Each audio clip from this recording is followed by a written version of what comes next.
Okay, we're going to start back Matthew 16, verse 4. A wicked and adulterous generation seeks after a sign, and no sign shall be given to it except the sign of the prophet Jonah. Jonah means dove in Hebrew, and the dove is a symbol of the Holy Spirit. And he left them and departed. Now when his disciples had come to the other side, they had forgotten to take the bread.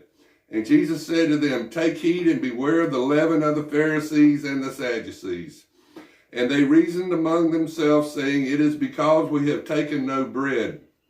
But Jesus, being aware of it, said to them, "O you of little faith, why do you reason among yourselves because you have brought no bread? Do you not yet understand or remember the 5 loaves for the 5,000 and how many baskets you took up?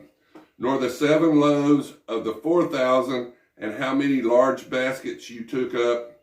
How is it that you do not understand that I do not speak to you concerning bread? But beware of the leaven of the Pharisees and the Sadducees." Leaven is the yeast. Unleavened bread is sin-free bread. Wine. Whenever grape juice goes through fermentation, grape juice has sugar and leaven in it naturally. It will turn into wine if you take your grape juice out of the refrigerator. Make sure you take the cap off of it, because it's going to expand in there whenever the fermentation starts to work. And the leaven, the white stuff, goes to the bottom of the grape juice. And as it turns into wine, the leaven dies, and it'll be on the bottom of your grape juice. And then you'll have wine. So grape juice is full of leaven and full of sugar. So it will turn into wine if you just take it out of the refrigerator for a few days. Jesus tells us in Matthew 26:26, up in the upper room right before the crucifixion, the Last Supper, Jesus tells his disciples to drink wine and eat unleavened bread. Now that's sin-free bread and sin-free grape juice. And Jesus is telling his disciples, once you allow Christ into your heart, you should try to sin less. The leaven is a symbol of sin. Jesus' message is to try to sin less once you allow Christ into your heart. That's communion. They then understood that he did not tell them to beware of the leaven of the bread, but of the doctrine of the Pharisees and the Sadducees. When Jesus came into the region of Caesarea Philippi, he asked his disciples, saying, "Who do men say that I, the Son of Man, am?" So they said, "Some say John the Baptist, some Elijah, and others Jeremiah or one of the prophets." He said to them, "But who do you say that I am?" Simon Peter answered to him and said, "You are the Christ, the Son of the living God." Jesus answered and said to him, "Blessed are you, Simon Bar-Jonah, for flesh and blood has not revealed this to you, but my Father who is in heaven. And I also say to you that you are Peter, and on this rock I will build my church, and the gates of Hades shall not prevail against it." Peter, in the Greek, Petra, means rock. "And I will give you the keys of the kingdom of the heaven, and whatever you bind on earth will be bound in heaven, and whatever you loose on earth will be loosed in heaven." Now, Tyrus, the king of Tyrus, Ezekiel 28:18, the king of Tyrus, the false rock, Satan, will turn to ashes from within. The man of perdition. The only one that's been judged to the lake of fire is Satan. He's already been judged by God. Don't waste your time and energy praying for Satan, because he's going to the lake of fire no matter what. He's already been judged. The man of perdition, he's going, and he knows it. And he wants to take as many as he can with him. Then he commanded his disciples that they should tell no one that he was Jesus the Christ.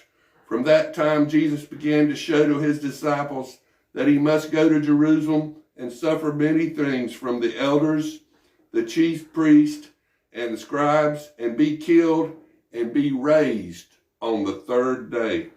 Then Peter took him aside and began to rebuke him, saying, Far be it from you, Lord, this shall not happen to you. But he turned and said to Peter, Get behind me, Satan. You are an offense to me, for you are not merciful of all things of God, but the things of men.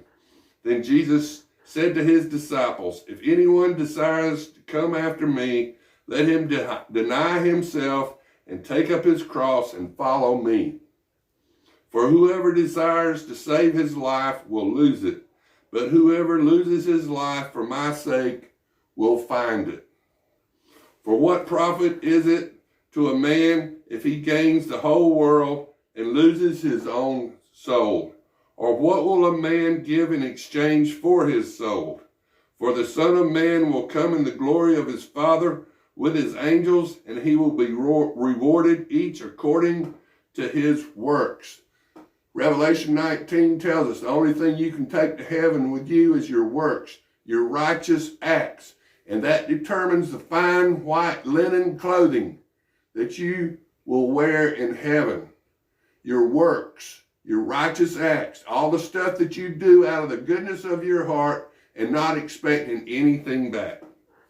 Assuredly, I say to you, there are some standing here who shall not taste death till they see the Son of Man coming in his kingdom. Okay, this is Matthew 17.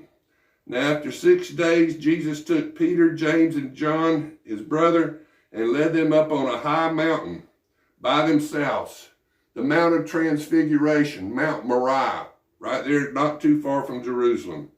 And he was transfigured before them, and his face shone like the sun, and his clothes became as white as light.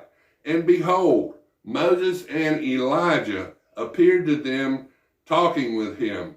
Most likely, Moses and Elijah will be the two witnesses. It could be Enoch and Elijah. Malachi 4 tells us that Elijah for sure will be one of the two witnesses, but we're not sure if it'll be Moses or Enoch. God took Moses and God took Enoch. And so let's read some more. And behold, Moses and Elijah appeared to them, talking with him. Then Peter answered and said to Jesus, Lord, is it good for us to be here? If you wish, let us make here 3 tabernacles, one for you, one for Moses, and one for Elijah. And while he was still speaking, behold, a bright cloud overshadowed them, and suddenly a voice came out of the cloud, saying, This is my beloved Son, in whom I am well pleased. Hear him. And when the disciples heard it, they fell on their faces and were greatly afraid. But Jesus came and touched them and said, Arise, and do not be afraid. When they had lifted up their eyes, they saw no one but Jesus only. Now as they came down from the mountain, Jesus commanded them, saying, Tell the vision to no one until the Son of Man is risen from the dead.